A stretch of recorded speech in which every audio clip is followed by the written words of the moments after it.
শীতকালে কিন্তু বাজার ভরে ভরে রং বেরঙের শাক সবজি পাওয়া যায়। আর এই সিজনের শাক সবজি খাওয়াটা যেমনই উপকারী তেমনি খেতেও খুব ভালোও লাগে।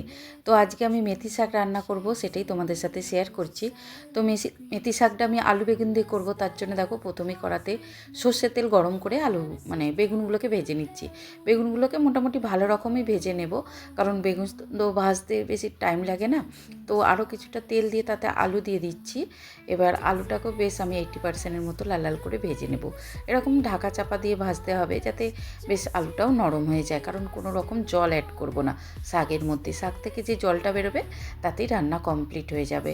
তো আরও কিছুটা তেল দিয়ে তাতে আমি জিরে, কালো জিরে, সাদা জিরে, কালো জিরে, শুকনো লঙ্কা, কাঁচা লঙ্কা, রসুন, তেজপাতা আর পেঁয়াজ দিলাম।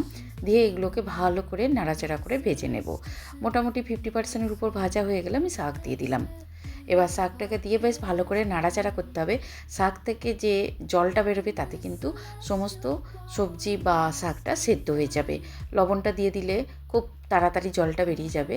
তার সাথে আমি একটু হলুদ গুঁড়ো দিলাম, একটু ঝাল ভালোবাসি বলে ঝালটাও দিলাম, মানে গুঁড়ো লঙ্কা। এটা অপশনাল, চাইলে দিতেও পারো নাও পারো। যারা ঝাল পছন্দ করো না তারা ওই ফোড়নের লঙ্কাতেই কাজ চালিয়ে নিতে পারবে।